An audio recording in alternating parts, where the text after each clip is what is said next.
What if Captain America never truly retired, and what if his greatest mission began after Endgame? Steve Rogers returning isn't nostalgia bait, it's a warning. A wedding ring, a baby, and silence hide a secret plan that could redefine leadership, sacrifice, and the future of the entire multiverse forever now. Avengers Doomsday reportedly opens a door we thought was closed, confirming Steve Rogers' lives. The teaser before Avatar Fire and Ash shows a quiet 1,950-second suburb, a motorcycle, and Steve smiling. That calm imagery echoes Endgame's final bench scene, yet something feels dangerously wrong beneath it all along here today. The camera lingers on a wedding ring, confirming Peggy Carter was never forgotten, then reveals an infant in Steve's arms. That single image shatters continuity. In Captain America: The First Avenger, Steve was meant to be frozen, not building a family, and the universe may be reacting to that choice. Endgame ended with Steve choosing love over war, returning the stones, dancing with Peggy. The Russo brothers called it full circle, but circles can trap you. By staying, Steve created a branching reality,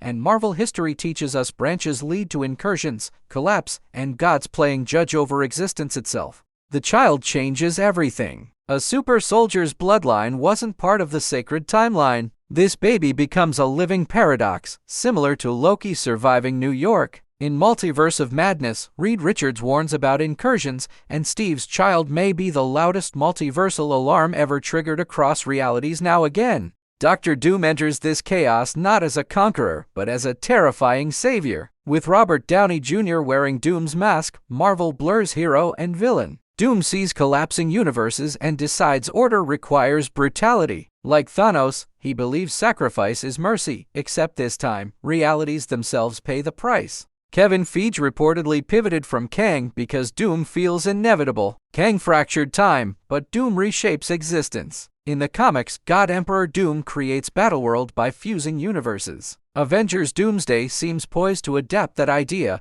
making Doom the architect of survival, not pure destruction for everyone left alive there. But where does Steve Rogers fit into a war beyond timelines? Not as a soldier. Age and wisdom reposition him. Comics introduce the Man on the Wall, a secret guardian making impossible choices. Nick Fury once held that role, then Bucky Barnes, watching threats before heroes even noticed them coming. Imagine Old Man Steve operating from shadows, not wielding a shield but information. He knows Infinity Stone locations, fixed points, and failures. In Winter Soldier, Steve exposed Hydra by trusting truth. Now he weaponizes knowledge, guiding Avengers subtly, preventing Doom while appearing absent, even rumored to be on the moon. That moon rumor isn't random. In Marvel lore, isolation protects secrecy. Steve becoming a multiversal director mirrors Nick Fury's transformation after Avengers 1. Fury stepped back, manipulated pieces, and trusted heroes. Steve learned that lesson firsthand. His leadership now requires distance, emotional sacrifice, and morally gray decisions he once opposed.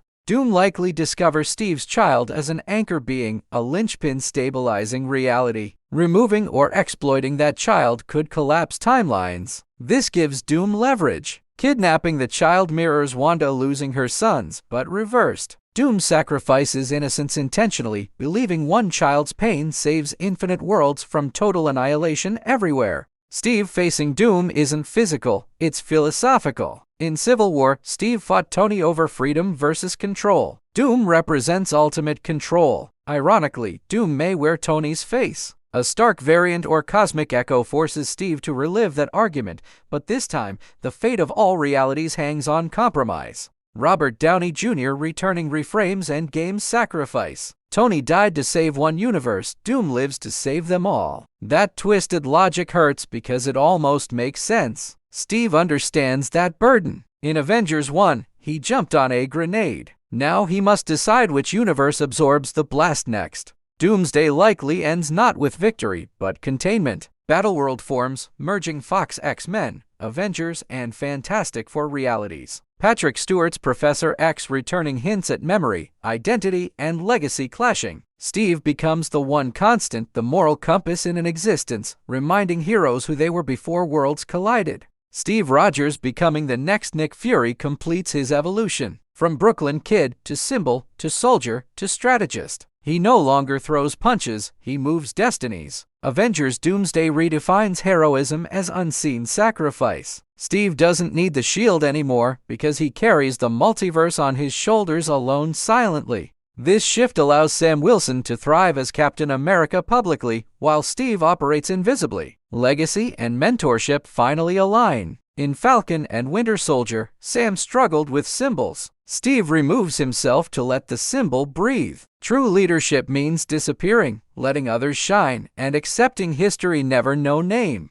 Avengers Doomsday isn't just about spectacle, it's about consequences. Every time travel choice echoes forever. Steve's happiness created pain elsewhere. That doesn't make him wrong, it makes him human. Marvel finally confronts the cost of happy endings, asking whether peace earned through paradox can ever truly last for anyone involved. Secret Wars looms as an endpoint and a beginning. Kevin Feige promises a soft reboot, not erasure. Characters reset, memories blurred, but essence preserved. Steve Rogers may not survive Secret Wars, but his influence will. Like Erskine's words, a good man remains valuable even when the world forgets his face. Thor, Loki, Bucky, and Sam all orbit Steve's silent gravity. Loki understands timelines, Thor understands loss, Bucky understands shadows. Together they form a fractured council of survivors. Steve doesn't command them, he trusts them. That trust built the Avengers, and it may be the only thing Doom cannot control anymore.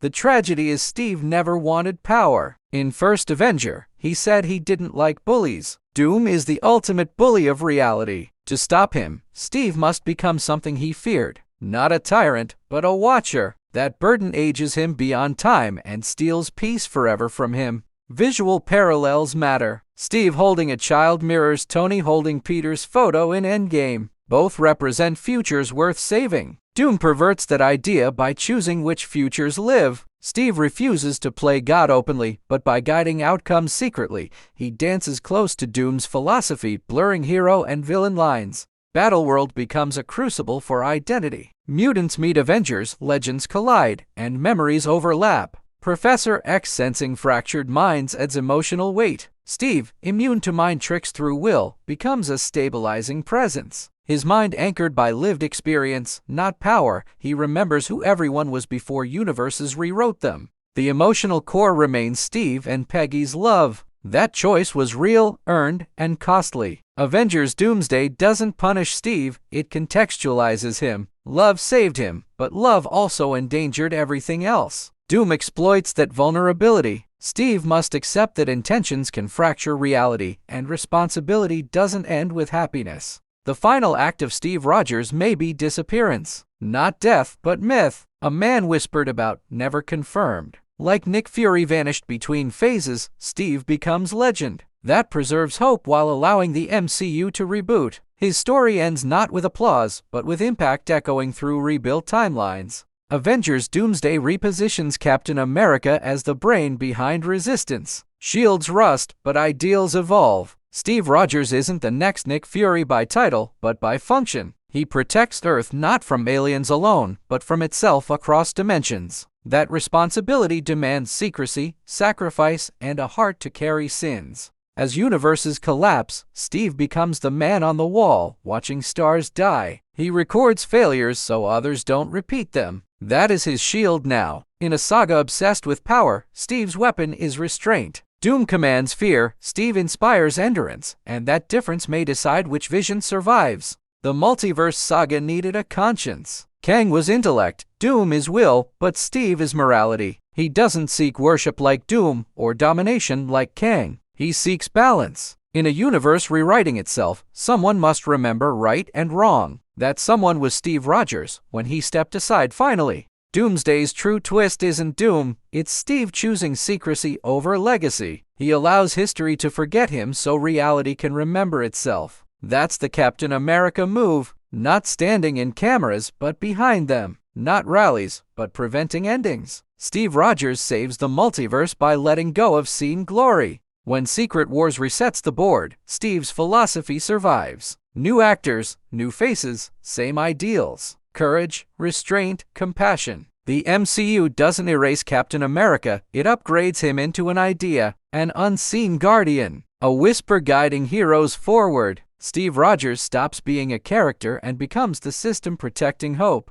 Everything circles back to that child. Innocence born from war. Love born from loss. That baby is proof Steve was human first. Doom sees fuel. Steve sees responsibility. The multiverse hangs between those perspectives. Avengers Doomsday asks us which vision deserves to win, power through fear or order through conscience. Steve Rogers as the next Nick Fury isn't replacement, it's evolution. Fury built the Avengers, Steve preserves them. Fury gathered heroes, Steve guides legacies. One created the team, the other protects reality itself. That's symmetry intentional. Marvel isn't bringing Steve back to fight again, but to make sure fights matter. Doomsday may end with Steve making the hardest call imaginable, choosing which universe survives. He won't smile, won't celebrate. Like returning the stones, he'll do what must be done and walk away. That's the through line of Steve Rogers. Victory never belonged to him, responsibility did, and it always will afterward. Avengers Doomsday isn't about endings, it's about roles changing. Heroes age, symbols evolve, and leaders retreat into shadows. Steve Rogers' truth is powerful. He doesn't resist change, he engineers it quietly. That makes him dangerous to villains and invaluable to heroes. The shield temporary, the man behind it eternal forever. As the MCU prepares to reset, Steve Rogers becomes the bridge. Past and future meet through him. He remembers everything so others don't have to. That memory is Infinity Stone. Not power, but wisdom. Doom seeks control, Steve preserves choice. In the end, that difference defines who deserves shape reality. Steve Rogers stepping into the Nick Fury role feels earned, not forced. 7 decades of war taught him patience. Loss taught him restraint. Love taught him consequence. Avengers Doomsday pays off that journey. Steve isn't back to reclaim glory, he's back to protect meaning. Meaning survives unseen through silent choices. The MCU asks what makes a hero. Strength fades, suits break, gods fall. Steve Rogers answers quietly. Character endures. Avengers Doomsday uses spectacle to hide truth. Strongest Avenger was never loudest. He was one willing to disappear so others exist. That is Nick Fury. Steve becomes in the future era. If Doom is inevitability, Steve is choice. You confuse universes, command gods, rewrite laws, but choice remains uncontrollable. Steve Rogers protects that. He doesn't force heroes, he empowers them. That philosophy threatens Doom more than weapons. You can kill armies, but you can't erase free will without becoming villain. By the time Secret Wars ends, Steve Rogers may be gone from screens, but his fingerprints remain everywhere. In strategies, alliances, and sacrifices unseen. That's how Steve evolves. Avengers Doomsday isn't a comeback, it's a farewell in disguise, setting the stage for a future he'll never live in, but existed.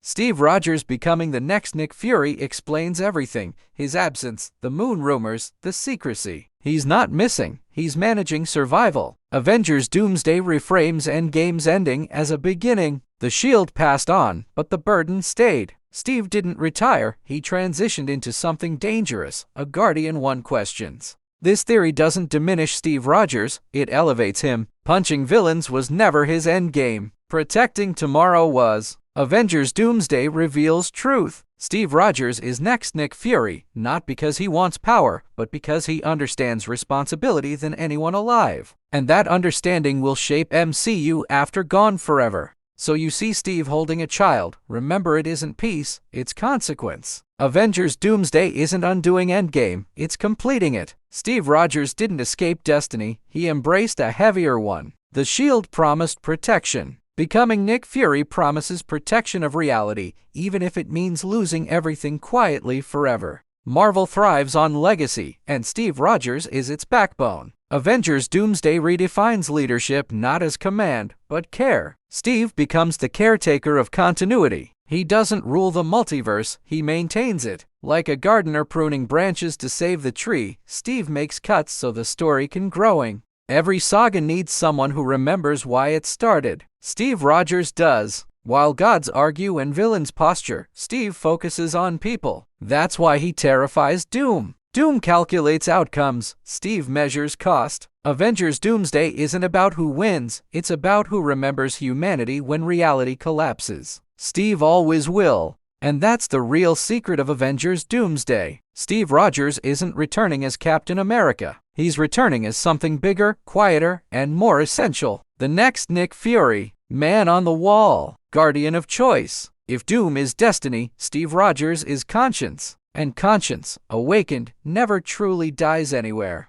Leaks suggest familiar faces returning intensify stakes. Thor carries survivor guilt, Loki carries time knowledge, and Bucky carries scars. Each reflects a piece of Steve's journey. Avengers Doomsday unites them not through orders, but understanding. They follow Steve because he understands loss without becoming cruel, proving empathy is strongest strategy. Sam Wilson's Captain America represents hope forward, while Steve represents wisdom backward. Together they form balance. Steve stepping aside empowers Sam fully. That choice mirrors Erskine's belief, the serum amplifies character. Sam leads publicly, Steve guides privately. Avengers Doomsday shows leadership isn't singular, it's layered, adaptive, and shared across generations. Dr. Doom believing himself righteous creates tension. He isn't wrong, just incomplete. Steve recognizes danger. In Age of Ultron, Tony tried saving Earth through control and failed. Doom repeats mistake on scale. Steve learned from Tony's fall. He counters Doom not with force, but by protecting choice at all costs. Rumors of Fox Universe characters matter thematically. They represent abandoned timelines seeking purpose. Battleworld becomes their second chance. Steve Rogers empathizes because he lived in borrowed time himself. He understands displacement. Avengers Doomsday uses nostalgia not as fan service, but as currency, reminding us every universe believes deserves to survive. Avengers Doomsday reframes heroism as stewardship. Power is temporary, responsibility permanent. Steve Rogers evolves. He stops fighting battles and starts preventing wars. That evolution feels earned through pain. Becoming next Nick Fury isn't a twist, it's destiny fulfilled. Steve was preparing to guard future even when he knew it then. If this theory reshaped how you see Steve Rogers, hit like and subscribe to FilmVerse Hollywood for Marvel breakdowns. Share this video with fellow MCU fans, and comment your thoughts on Avengers Doomsday below. More multiverse secrets are coming, and you won't want to miss what Marvel is building next.